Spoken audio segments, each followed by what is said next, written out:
Have you looked at the BJP symbol closely?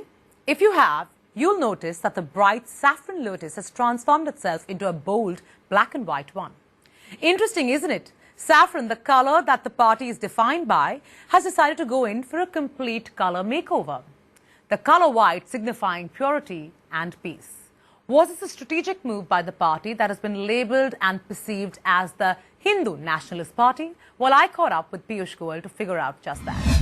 Mr. Goyal, one has been looking at the election campaign that BJP has put out quite closely, and, it's quite evident that the saffron lotus has transformed itself into a bold black and white. First, your views on, why the need for a color change in the first place? Saffron does reflect part of the color scheme that our whole advertisement campaign is about. Saffron and green, those are the colors in our flag, the BJP flag. The whole advertising campaign centers around both these colors. Sure. But the lotus, as it is reflected on the election voting machines on the election day, is a black and white lotus. Absolutely. I think the recall value to the voters of a colored lotus and a black and white lotus would be different. Okay. So when we deliberated internally, we felt that it may be nice to standardize the color scheme nationally. So you basically wanted to remove any kind of ambiguity there is in a voter's mind when at the EDM machine. A, the ambiguity, and B, the variety of colors. So otherwise each one in the party all across the country would use a different color. There would be different shades of saffron, some could use a combination of 2 or 3 colors. And I think what we learn about brands from experts, and certainly I'm no expert on brands, but what we learn is that consistency in the message can really help in brand recall. Sure. And how did this, this particular insight come to light really? Surprisingly, it was an ordinary worker of the party who brought it to our attention. And he brought to light the fact that A, the lotus that we have in the election voting machines is very lightly outlined. Right. The outline is very light. Right. And we should talk to the election commission to give it a more serious, thicker outline which will stand out. And B, he brought out the point that nationally we should propagate the symbol exactly as it is in the voting machine. Right.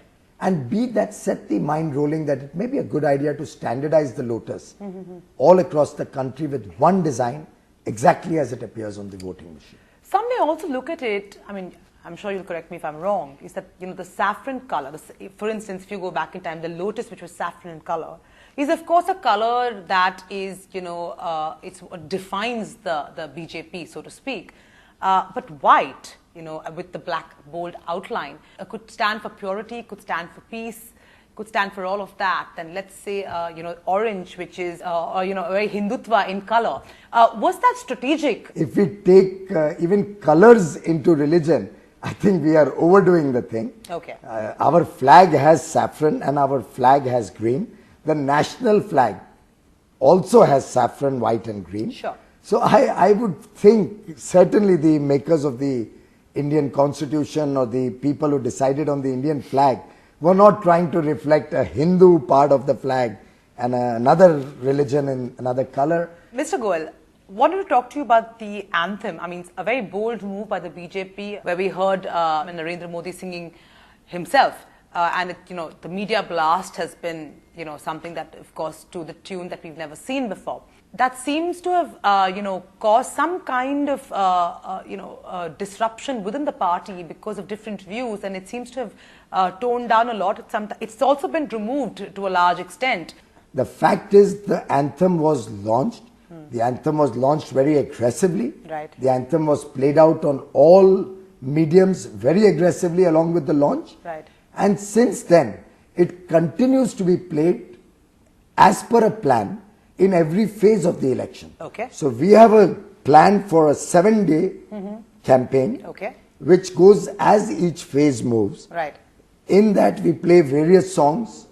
The anthem is one of them. We play other songs. Sure. We play different advertisements. Yes. And the entire thing is a proper, well drawn up program. I want to talk to you about going forward. Now polling is begun and it's quite aggressively going on.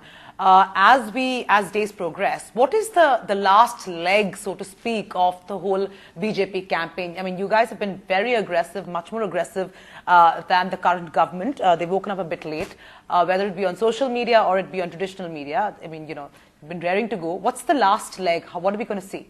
Well, just let me correct another perception that you seem to suggest. What we have done is not any more aggressive than what anybody else has done or what we have done in the past. Okay. In fact, the Commerce Minister of India, who I thought would know his math better than what I now find from his statements, but anyway, that's reflective of the state of affairs of this government, because in any case they can't set the import-export figures right before the people and they keep changing that. So obviously they can't do the math on an advertising campaign, right?